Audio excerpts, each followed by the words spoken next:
Today I'm going to be discussing several different economic concepts using monopoly as an example.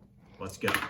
Scarcity is a concept that is well demonstrated throughout Monopoly because in the beginning of the game, each property that is bought is not very important because every single property is available. But as the game continues on and more properties get bought, even buying one property later in the game is a very valuable asset. Now, if I were to land on Oriental Avenue in the beginning of the game, that wouldn't be particularly exciting. But in this stage of the game, when every single property except Oriental Avenue is owned, that would be huge.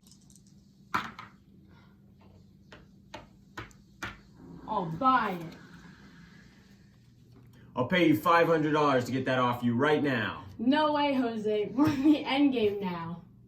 The next topic I'll be discussing is division of labor. Let's say I'm the best dice roller in the land, but I can't buy a property to save my life. Maybe then I would team up with someone who's great at buying property and I would handle the dice rolling. This would be a good example of division of labor because I would be assigned what my strengths are and I would be able to work with someone who has different strengths than me to improve efficiency. Now, the game of Monopoly is a great example of both a command and a market. Monopoly is a great example of a command economy because if I landed on Marvin Gardens, I would have to pay the owner $120 with this one house on it. I didn't agree to that price and the owner didn't set it. That's what the card says. And in that way, the card works as though a central government would work. Monopoly is also a great example of a market economy because as the game continues, players make deals with each other, and those deals are dependent on what each player feels their businesses and their properties are valued as.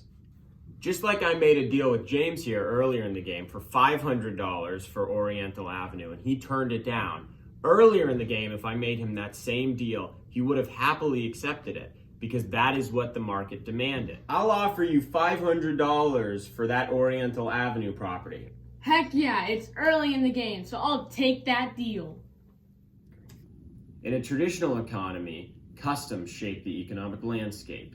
And similar to Catan in how farming resources is huge, hunting and gathering and farming are typically the three biggest things that traditional economies use in terms of creating profit. Catan is also a great example of globalization, as even though contained within this island, there are only a finite number of resources and a finite number of squares for people to exist on and build onto, there are ships in each corner of the map for people to sail off and sell their goods to other islands and other countries and other continents. Taking a closer look at some of these ships, you'll notice that the exchange rate for certain items on some of these ships is a better rate than you'll get inland. This is similar to international trading in where some things are significantly more valuable in certain areas than other things.